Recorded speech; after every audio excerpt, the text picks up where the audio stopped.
યુપીના લખનઉ, કાનપુર અને બારાબંકી સહિત તમામ 75 જિલ્લાઓમાં વરસાદનું એલર્ટ જાહેર કરાયું છે. વારાણસીમાં ગંગા નદીના જળસ્તરમાં ઝડપથી વધારો થયા બાદ ગંગા આરતીનું સ્થળ બદલવું પડ્યું છે. ઝાંસીમાં 15 મિનિટના વરસાદ બાદ તાપમાન 7 ડિગ્રી સુધી ઘટી ગયું હતું.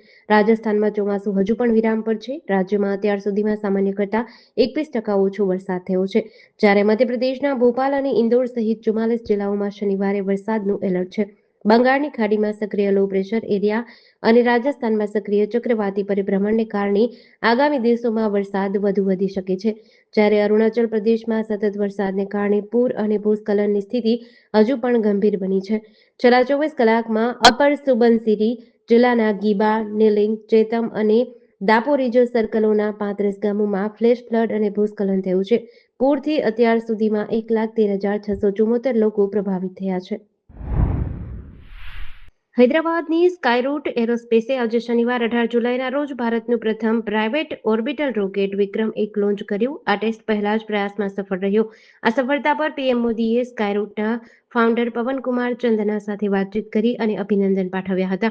આ લોન્ચિંગ આંધ્રપ્રદેશમાં શ્રીહરિકોટાના સતીશ ધવન સ્પેસ સેન્ટર પરથી બપોરે 12:05 કરાયું હતું. આ પહેલા લોન્ચિંગ 11:30 વાગે થવાનું હતું, પરંતુ લોન્ચના 5 મિનિટ પહેલા કાઉન્ટડાઉન રોકી દેવામાં આવ્યું હતું. થોડીવાર પછી તેને ફરી શરૂ કરવામાં આવ્યું હતું. આ રોકેટને ભારતમાં જ બનાવવામાં આવ્યું છે. કંપનીએ 2022માં વિક્રમ-એસ સબ ઓર્બિટલ રોકેટ લોન્ચ કર્યું હતું, જે 89.5 કિલોમીટરની ઊંચાઈ સુધી ગયું હતું. હવે વિક્રમ-1 પૃથ્વીની 4 બેઝ 450 કિલોમીટરની ગોળાકાર નીચલી કક્ષા સુધી પહોંચી ગયું છે. આ સફળ લોન્ચિંગને ભારતના સ્પેસ સેક્ટર માટે એક બહુ મોટી સફળતા માનવામાં આવી રહી છે. પીએમ મોદીએ કોલ કરીને શુભેચ્છા પાઠવી હતી. ગુજરાત હાઈકોર્ટે નવસારીની એક 17 વર્ષીય સગીરાના 34 અઠવાડિયાના ગર્ભના ગર્ભપાત માટેની અરજી નામંજૂર કરી છે.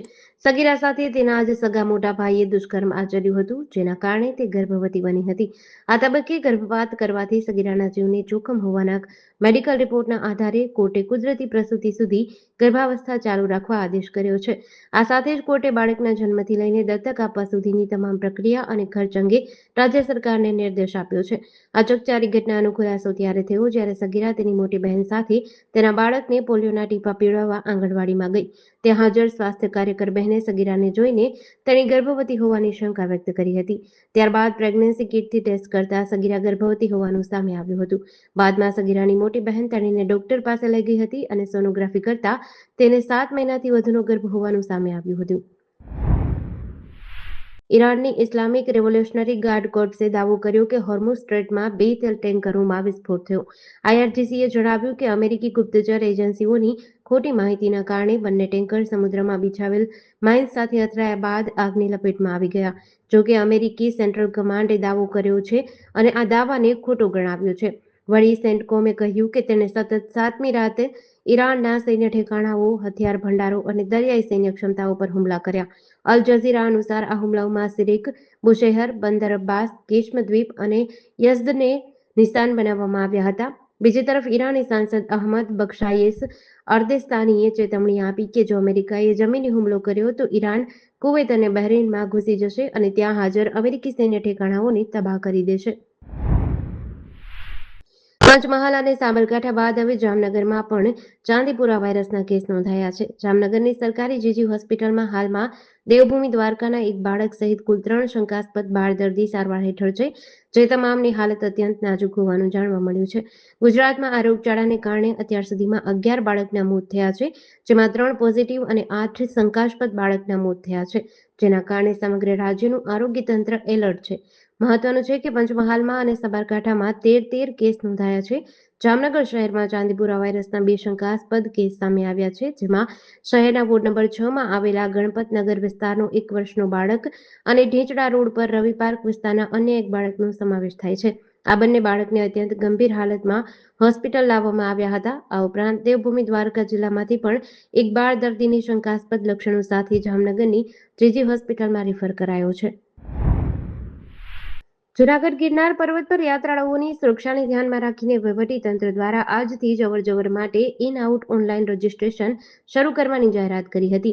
તંત્ર દ્વારા દાવો કરાયો હતો કે યાત્રાળુઓ સ્થળ પર QR કોડ સ્કેન કરી સરળતાથી રજીસ્ટ્રેશન કરી શકશે, પરંતુ સમગ્ર મામલે ગ્રાઉન્ડ ઝીરો પર જઈને રિયાલિટી ચેક કરતા વાસ્તવિકતા કંઈક જુદી જ સામે આવી હતી. ગિરનાર ચડવાના શરૂઆતના પગથિયા પર કોઈ પણ પ્રકારના સ્કેનર, ઇન આઉટ વ્યવસ્થા કે ઓનલાઈન રજીસ્ટ્રેશનની કોઈ કામગીરી જોવા મળી ન હતી. વહીવટીતંત્રની આ જાહેરાત માત્ર કાગળ પર જ રહી હોય તેમ પ્રથમ દિવસે જ રજીસ્ટ્રેશન પ્રક્રિયાનો ધબડકો જોવા મળ્યો હતો. તંત્રની ઉદાસીનતા સાફ નજરે પડી હતી.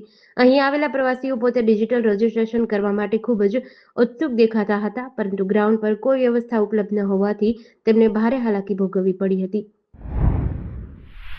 સુરત શહેરના લિંબાયતમાં સર્વિસ સેન્ટર ચલાવનાર યુવકે સોશિયલ મીડિયા પ્લેટફોર્મ ઇન્સ્ટાગ્રામના માધ્યમથી એક સગીરાને પ્રેમજાળમાં ફસાવી હતી. ઇન્સ્ટાગ્રામ પર શરૂ થયેલી સામાન્ય વાતચીત ધીમે ધીમે ગાઢ મિત્રતામાં બદલાઈ ગઈ હતી, જેનો ગેરફાયદો ઉઠાવીને યુવકે સગીરાનું શારીરિક શોષણ કર્યું હોવાની ફરિયાદ પોલીસ ચોપડે નોંધાતા આરોપીની ધરપકડ કરાઈ છે. ભોગ બનનાર સગીરા અને આરોપી કૈફ આસિફ શેખ એક જ સોસાયટીમાં રહેતા હતા. વર્ષ 2024 દરમિયાન બંને વચ્ચે ઇન્સ્ટાગ્રામ પર વાતચીત શરૂ થઈ હતી. આ વાતચીતનો ગેરલાભ લઈ આરોપી કૈફે સગીરાને પોતાની પ્રેમજાળમાં ફસાવી હતી. ત્યારબાદ સગીરાને ભવિષ્યમાં તેની સાથે લગ્ન કરવાની ખોટી લાલચ આપીને તેની મરજી વિરુદ્ધ જબરદસ્તીથી અવારનવાર શારીરિક સંબંધ બાંધ્યા હતા. આરોપી એટલાથી જ ન અટકતા તેને આ બાબતે કોઈને ન કહેવા જાનથી મારી નાખવાની ધમકી આપી હતી. સુરતની જાણીતી કિરણ હોસ્પિટલ ફરી એકવાર વિવાદમાં આવી છે. કતારગામ વિસ્તારમાં રહેતા એક સામાન્ય પરિવારની માત્ર 9 મહિનાની માસૂમ દીકરીનું હોસ્પિટલમાં સારવાર દરમિયાન અચાનક મોત થતા હોસ્પિટલ પરિસરમાં હોબાળો મચ્યો છે.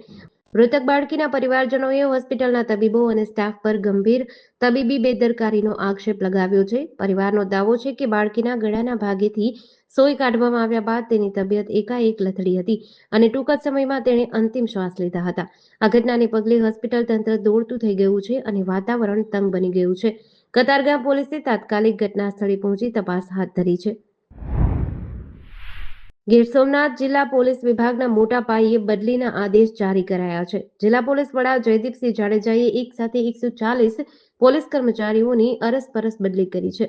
આ બદલીઓમાં કોન્સ્ટેબલથી લઈને ASI કક્ષા સુધીના પોલીસ કર્મચારીઓનો સમાવેશ થાય છે. આ તમામ કર્મચારીઓને જિલ્લાના એક પોલીસ સ્ટેશનથી બીજા પોલીસ સ્ટેશનમાં બદલવામાં આવ્યા છે. જિલ્લા પોલીસ વડાએ આ આદેશ તાત્કાલિક અસરથી લાગુ કરવા સૂચના આપી છે. આ નિર્ણયને કારણે જિલ્લાના વહીવટીતંત્રમાં મોટો ફેરફાર જોવા મળશે. હળવદના દેવીપુર ગામ પાસે બ્રિલિયન્ટ સ્કૂલની બસ ટ્રક સાથે અથડાતા અકસ્માત થયો હતો. આ ઘટનામાં બસમાં સવાર 8 વિદ્યાર્થીને ઈજા થઈ હતી. બ્રિલિયન્ટ સ્કૂલની બસ ગ્રામ્ય વિસ્તારોમાંથી વિદ્યાર્થીઓને લઈને સ્કૂલ તરફ જતી હતી. મોરબી હળવદ હાઈવે પર દેવીપુર ગામ નજીક બસ આગળ જઈ રહેલા ટ્રક પાછળ ઘૂસી ગઈ હતી. અકસ્માતમાં 8 વિદ્યાર્થીને નાની મોટી ઈજાઓ થઈ હતી. ઈજાગ્રસ્ત વિદ્યાર્થીઓને તાત્કાલિક ચરાડવા સામૂહિક આરોગ્ય કેન્દ્ર ખાતે ખસેડાયા હતા.